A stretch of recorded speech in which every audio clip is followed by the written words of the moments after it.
Bonjour à toutes et à tous, bienvenue pour une nouvelle vidéo intitulée Le prédicateur selon Dieu. Le prédicateur selon Dieu. Donc une nouvelle vidéo aujourd'hui sur le thème de l'enseignement, sur le thème des pasteurs, sur le thème du prédicateur selon Dieu. Être pasteur, c'est-à-dire enseigner la parole de Dieu, c'est un métier formidable et merveilleux. Mais un prédicateur doit rester fidèle du début à la fin de sa vie ici-bas. Il doit rester fidèle, attaché à la parole de Dieu, c'est-à-dire la Bible telle qu'elle est. Le problème avec beaucoup de soi-disant pasteurs, c'est que certains ne connaissent pas du tout la parole de Dieu. D'autres s'éloignent de cette parole, d'autres s'éloignent du Seigneur en s'endormant peu à peu. Ils ne veillent plus, ils acceptent n'importe quoi et n'importe comment. Dieu demande de l'ordre et de rester attaché à sa parole telle qu'elle est. Il demande de le connaître tel qu'il est. Il demande de rester vigilant malgré le temps qui passe, malgré les décennies qui parfois passent. L'évangile à prêcher, il est toujours le même. Le message est le même. Même si le monde change, Dieu et sa parole ne changent pas. Le message de la foi en Jésus-Christ pour le pardon des péchés ne change pas et ne changera jamais. Alléluia. Quand on vient à Jésus-Christ, on est sauvé par la foi, par Jésus-Christ notre Seigneur qui a porté nos péchés à la croix. Alléluia. Que de gens aujourd'hui se perdent en chemin car leurs prédicateurs se perdent. Le prédicateur selon Dieu, il est en train de s'avancer, il vient et il dit j'écoute la parole, j'applique la parole, je guide le ministère et pourtant lui-même, petit à petit, il se perd volontairement ou involontairement. Aujourd'hui, il y a dans beaucoup d'églises, de soi-disant églises, il y a des prédicateurs qui sont de faux enseignants, de faux pasteurs, des gens qui se sont perdus avec le temps. Certains d'entre eux, ils étaient zélés au départ, puis petit à petit se sont éloignés. D'autres, dès le départ, ils étaient éloignés. Ils ont fait cela par envie, ils ont fait cela par cupidité. Et aujourd'hui, oui, ce sont ces personnes qui deviennent des loups ravisseurs. Ce sont des personnes qui éloignent les brebis, c'est-à-dire les chrétiens du troupeau de notre Seigneur Jésus-Christ. Ils éloignent les chrétiens de Jésus-Christ. Alléluia. Aujourd'hui, on va parler de cela. On va parler d'un homme qui disait servir Dieu et qui s'est complètement perdu. On va parler du sacrificateur Élie, pas du prophète Élie. Non. Le sacrificateur Élie, c'est quelqu'un d'autre. Alléluia. Le sacrificateur Élie, il gardait l'arche d'alliance, c'est-à-dire qu'il gardait l'alliance avec Dieu. De plus, il supervisait les sacrifices pour l'expiation des péchés. Il en avait la responsabilité. Rappelez-vous, on est dans l'ancienne alliance. Donc oui, il y avait des sacrifices pour l'expiation du péché. Bien sûr, aujourd'hui, ça n'est plus le cas parce que nous sommes sous la nouvelle alliance. Jésus-Christ lui-même est l'agneau de Dieu qui ôte le péché du monde. Il s'est sacrifié lui-même pour nous. Alléluia. Donc, ce vieux sacrificateur, Élie, peut-être qu'il aimait Dieu. La Bible ne le dit pas. Mais cet homme, avec le temps, il s'est relâché. Peut-être qu'un temps, il a été plein de zèle et de foi. Mais peu à peu, ce sacrificateur s'est refroidi. Et quand on se refroidit, on laisse entrer les choses que l'on ne devrait pas. Et on n'est plus un prédicateur selon Dieu. On est un prédicateur selon notre propre envie. Alléluia, selon notre propre désir. Parce qu'on n'applique plus pleinement sa parole, on l'applique partiellement quand ça nous arrange. Donc on n'est plus un prédicateur, on n'est plus un pasteur, on devient un enseignement qui s'éloigne de Dieu, un faux pasteur, on devient un loup ravisseur, comme l'a dit le Seigneur Jésus-Christ, un loup ravisseur. Donc quand on accepte des choses que l'on ne devrait pas, eh bien le diable vient avec tout le cortège et il utilise cela. Il utilise cela pour détourner des assemblées entières. D'autres chrétiens qui sont bouillants, qui sont zélés, peuvent se faire atteindre parce que celui qui les guidait autrefois avec zèle, ou qui les guidait tout simplement qu'il s'est refroidi, cette personne-là, eh bien, il va les attirer aussi loin du Seigneur. C'est un piège aussi. Alléluia. Donc on va voir ce que ce vieux sacrificateur Élie, ce qu'il a laissé rentrer. Donc on le lit dans le deuxième livre de Samuel, chapitre 12, Deuxième livre de Samuel, chapitre 2, versets 12 à 17. Premier livre de Samuel, chapitre 2, je vais y arriver, chapitre 2, versets 12 à 17. Premier livre de Samuel, chapitre 2, versets 12 à 17. Les fils d'Éli étaient des hommes pervers. Ils ne connaissaient point l'Éternel. Et voici quelle était la manière d'agir de ces sacrificateurs à l'égard du peuple. Lorsqu'elqu'un offrait un sacrifice, le serviteur du sacrificateur arrivait au moment où l'on faisait cuire la chair, tenant à la main une fourchette à 3 dents. Il piquait dans la chaudière, dans le chaudron, dans la marmite ou dans le pot. Et tout ce que la fourchette amenait, le sacrificateur le prenait pour lui. C'est ainsi qu'il agissait à l'égard de tous ceux d'Israël qui venaient là à Silo. Même avant qu'on fasse brûler la graisse, le serviteur du sacrificateur arrivait et disait à celui qui offrait le sacrifice, « Donne pour le sacrificateur de la chair à rôtir. Il ne recevra de toi point de chair cuite, c'est de la chair crue qu'il veut. » Et si l'homme lui disait, « Quand on aura brûlé la graisse, tu prendras ce qui te plaira », le serviteur répondait, « Non, tu donneras maintenant, sinon je prends de force. » Ces jeunes gens seront des coupables devant l'Éternel d'un très grand péché parce qu'ils méprisaient les offrandes de l'Éternel. Élie avait une famille et il avait des responsabilités devant Dieu. Les gens, quand ils venaient faire un sacrifice, ils regardaient le sacrificateur. Élie, le peuple regardait ce sacrificateur. Il y a tant d'années qu'il sert Dieu. Bravo, monsieur le sacrificateur Élie, bravo, monsieur qui garde l'alliance avec Dieu. Vraiment, les gens disaient c'est un honneur de vous rencontrer. Mais ce que les gens ne savaient pas, c'est qu'Élie, le sacrificateur, il s'était il y a longtemps endormi. Peut-être que même que dès le début, il n'était pas assez veillant. Peut-être dès le départ. Alléluia. Cet homme qui se disait sacrificateur n'en était pas un parce que son cœur était éloigné de Dieu. Et on va le voir. Il s'était refroidi. Lui qui peut-être plus jeune se serait indigné. Aujourd'hui, il tolérait beaucoup de choses. Des choses que Dieu ne tolère pas. Les fils d'Élie prenaient des offrandes. Ils prenaient les viandes saignantes aux gens qui venaient présenter des offrandes à Dieu. Si les gens ne donnaient pas ou s'ils résistaient en disant non, vous prendrez après qu'on ait offert cette offrande à Dieu, ces fils, ils prenaient de force. Les gens n'osaient pas résister. Savez-vous pourquoi ils n'osaient pas résister? Parce que c'était les fils du grand sacrificateur Élie, qui servait Dieu avec sa famille depuis si longtemps. Alors comment s'opposer à lui? Alléluia. La viande qu'ils prenaient, bien sûr, ces fils d'Élie, elle était rouge, saignante, ce qui témoigne de leur volonté de pécher, car ils aimaient le sang. Ils voulaient le sang. La Bible dit que pourtant, à cette époque, elle disait bien sûr de se garder du sang. Et même quand les apôtres ont été apporter la bonne nouvelle aux païens, ils leur ont dit de se garder du sang. Alléluia. Donc oui, la Bible dit que ces jeunes gens, les fils d'Élie, se rendaient coupables devant Dieu d'un très grand péché. La Bible dit qu'ils méprisaient les offrandes qui sont pourtant dans l'ancienne alliance fondamentales, car cela expie le péché du peuple. Car oui, la Bible dit que tous son péché sont privés de la gloire de Dieu. Que ce soit dans l'ancienne alliance ou dans la nouvelle alliance, l'homme, la femme, il a un problème. Le problème, c'est le péché. Et Jésus-Christ a réglé ce problème qu'est le péché une bonne fois pour toutes à la croix, en le portant lui-même. Alléluia.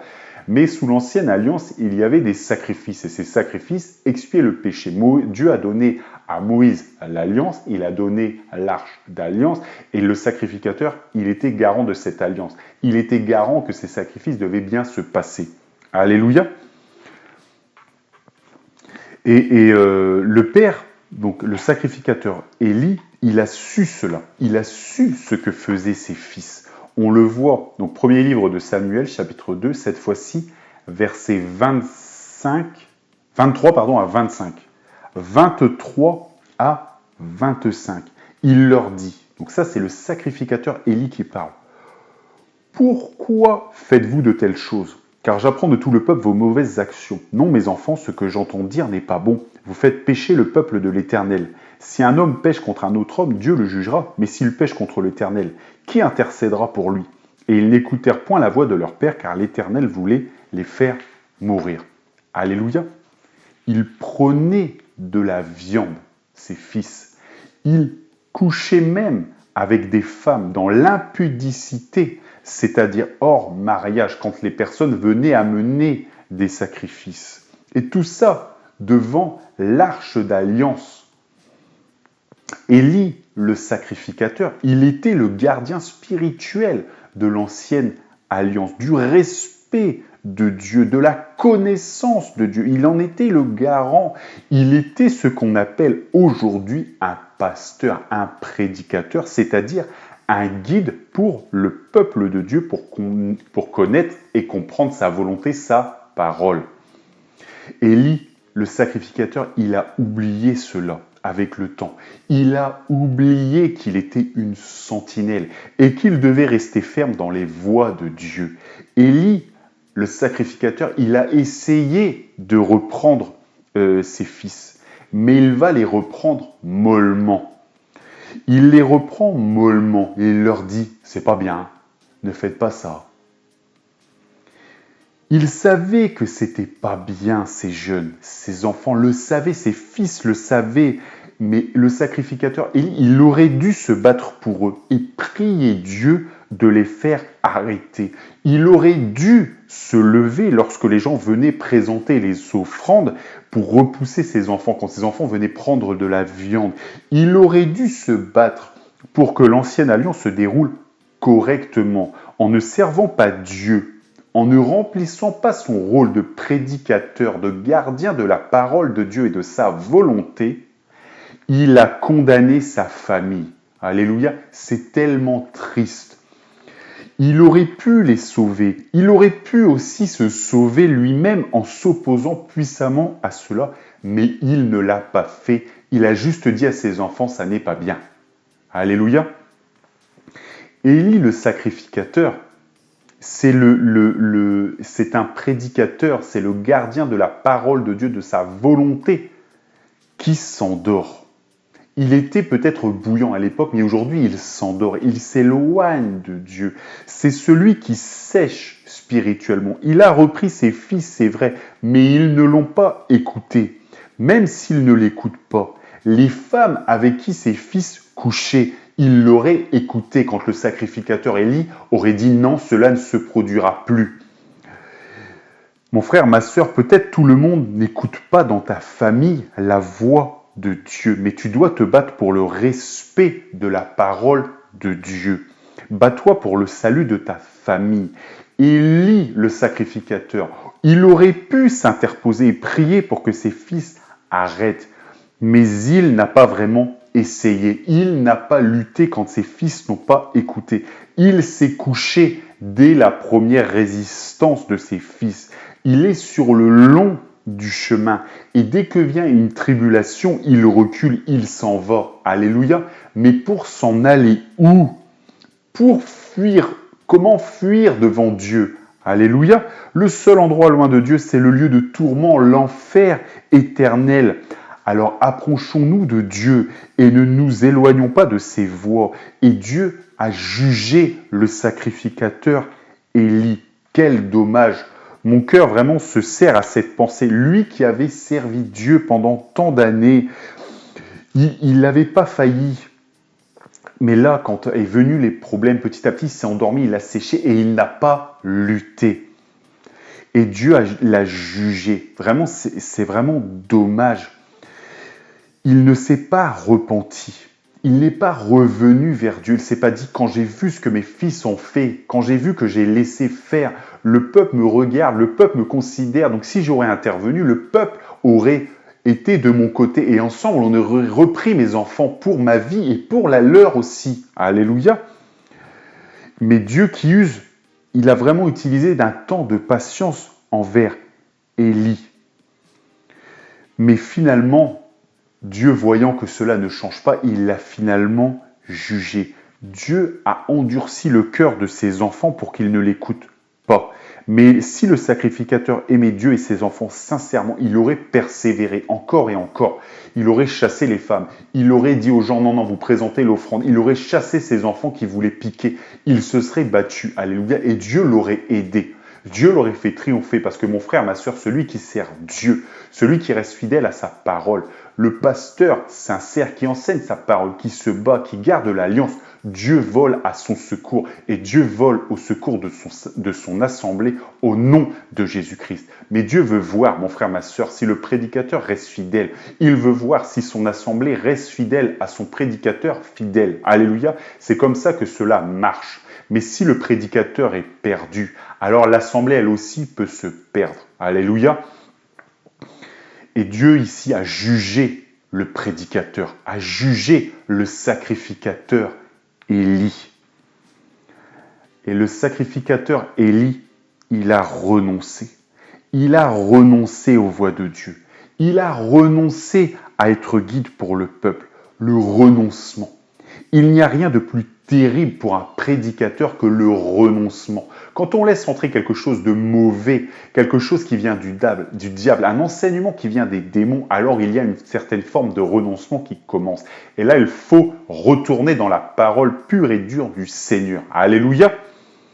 Dieu va le juger, lui et sa maison. Il va envoyer un homme de Dieu.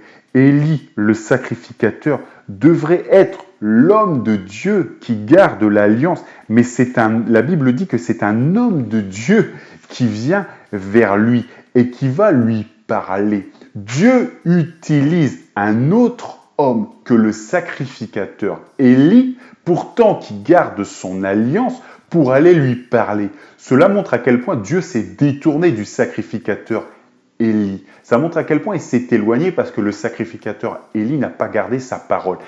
Il n'a pas gardé ses enseignements. Il n'a pas écouté son cœur. Il n'a pas gardé, son cœur proche de Dieu. Et écoutez ce que dit l'homme de Dieu envoyé au sacrificateur Élie.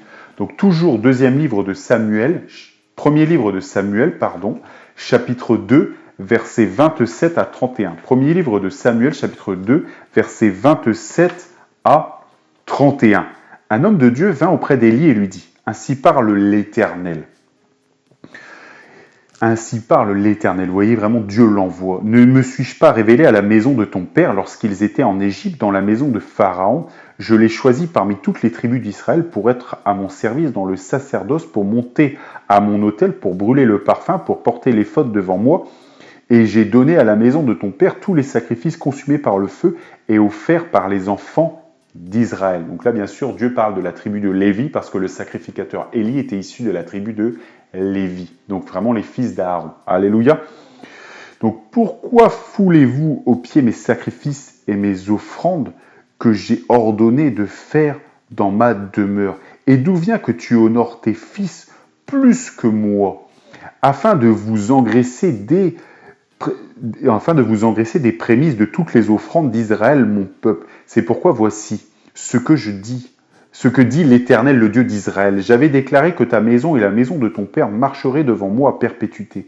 Et maintenant, dit l'Éternel, loin de moi, car j'honorerai celui qui m'honore, mais ceux qui me méprisent seront méprisés. Voici le temps arrive, où je retrancherai ton bras et le bras de la maison de ton père, en sorte qu'il n'y aura plus de vieillards dans ta maison. Alléluia.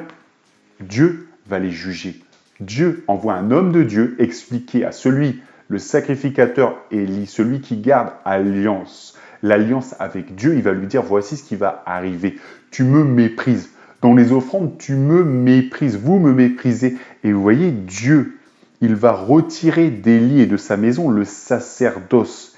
Car Élie honore davantage ses fils que Dieu, car ses fils prennent le meilleur morceau de viande avant de présenter l'offrande d'expiation du péché à Dieu. Dieu reproche à Élie sa mollesse et il va même jusqu'à dire en n'agissant pas, tu les honores tes fils plus que moi. Dieu dit, vous me méprisez.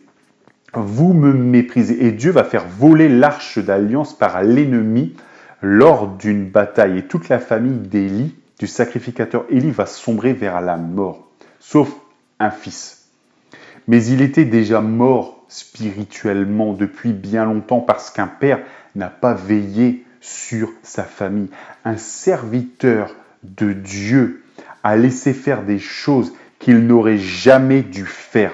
Et tout le peuple qui avait été avec les fils du sacrificateur et l'arche d'alliance au combat, ils ont été frappés par l'ennemi et ils ont perdu la bataille. L'arche d'alliance a été prise par l'ennemi et le peuple sera désespéré.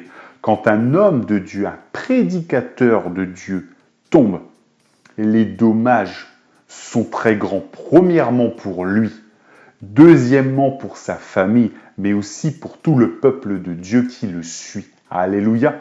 Donc oui, choisir aujourd'hui un bon prédicateur selon Dieu, c'est important, c'est fondamental.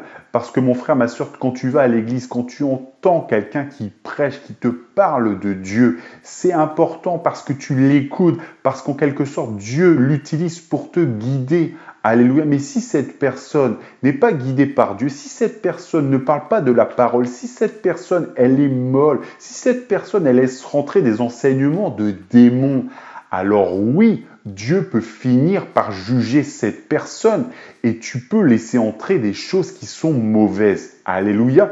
C'est important, c'est capital de suivre un homme, de suivre quelqu'un, une femme, de suivre quelqu'un qui vraiment est dans la parole. Alléluia. Je ne rentre pas dans le débat ici de est-ce que quelqu'un qui enseigne la parole ne peut être qu'un homme ou une femme. Je ne rentre pas dans ce débat-là. Alléluia. Cela pourra un jour faire l'objet d'une prédication. Quoi qu'il en soit, il faut que ce soit quelqu'un qui te guide, qui a vraiment foi en Dieu, qui est attaché à sa parole. Un prédicateur selon Dieu, c'est un prédicateur qui, oui, médite la Bible, qui connaît la Bible, qui enseigne la Bible, qui dit les choses de la Bible telles qu'elles sont, parce que ce livre est un livre de vérité. Dieu dit les choses telles qu'elles sont. Il le dit, la Bible dit les choses simplement. Elle les dit. Elle n'est pas en train de se cacher derrière ceci, derrière cela. Non, elle dit les choses. Et le Dieu dit dans sa parole au sacrificateur Élie, vous me méprisez. Dieu a retiré ce qui symbolisait son alliance avec le peuple juif à cette époque. Il a retiré l'arche d'alliance et l'a fait partir avec l'ennemi d'Israël. Que de dommages commettent les gens qui se disent serviteurs de Dieu, mais qui ont un cœur éloigné de Dieu et de ses voies. Vraiment, mon frère, ma soeur, si tu as un pasteur fidèle qui sert Dieu selon sa parole, selon la parole de Dieu, alors tu es heureux. Tu es heureuse car tu progresseras dans les voies de Dieu. Mais si ton guide est un usurpateur ou si c'est un rétrograde, c'est-à-dire qu'il laisse entrer de mauvaises choses, alors malheur à cette assemblée car viendra le jour où Dieu la jugera comme il a jugé la maison du sacrificateur Élie. Demeurons fidèles et Dieu nous bénira et la malédiction se tiendra loin de nous au nom de Jésus-Christ. Alléluia. Mon frère, ma soeur, si vraiment tu es un prédicateur, quelqu'un qui est vraiment un usurpateur, qui n'applique pas du tout la parole de Dieu, mais qui se dit chrétien, alors tu ferais mieux de chercher une autre église. Alléluia. Je ne peux m'empêcher de penser à ce sacrificateur qui voit ses enfants, le sacrificateur Élie, qui voit ses enfants souffrir en enfer, car je pense qu'ils y sont. Dans ses pensées de ce sacrificateur, le remords doit être si grand et son désespoir sans pareil. Il n'a pas fait face à ses responsabilités d'être une sentinelle. Alléluia. Il peut arriver, mon frère, ma soeur, parfois, de ne pas tout savoir, de ne pas tout comprendre, de tomber. Mais quand ça nous arrive, il faut se repentir. Quand Dieu a envoyé son homme de Dieu parler au sacrificateur Élie, ça aurait dû être pour lui un électrochoc. Il aurait dû se dire, oui Seigneur, tu as raison, j'ai fait de mauvaises choses, mais je vais me reprendre. Il aurait dû se repentir. Tant de fois, des gens, Dieu a envoyé parler à des gens et il leur a dit, voici ce qui va arriver. Et ces gens ont été touchés d'un zèle. Vous voyez, quand Nathan, le prophète Nathan, a été voir David et lui a dit « Cet homme, c'est toi, lui qui avait commis adultère. » David, il a été touché, il s'est repenti, il a voulu revenir vers Dieu, il a voulu changer. Et si le sacrificateur Élie se serait levé, si ce sacrificateur Élie aurait été voir ses enfants, aurait mis fin à tout cela, serait revenu dans une moralité, dans la parole de Dieu. Alors oui, je pense que sa destinée aurait pu être différente, mais il a écouté. Il a écouté et il ne s'est pas interposé, il n'a rien dit. Alléluia. Donc faisons face à nos responsabilités et demeurons fermes dans le Seigneur. L'endormissement spirituel peut arriver tellement vite et ses conséquences sont si grandes. Faisons attention et restons des sentinelles sur nos gardes. Que Dieu préserve et protège les prédicateurs, les pasteurs qui nous enseignent, qui restent bouillants, attachés à la parole au nom de Jésus-Christ, qui ne s'éloignent pas. Et que les loups déguisés en brebis, les usurpateurs, soient jugés et débusqués au nom de Jésus-Christ. Alléluia! Que Dieu vous bénisse dans le nom de Jésus-Christ et que toute la gloire lui revienne.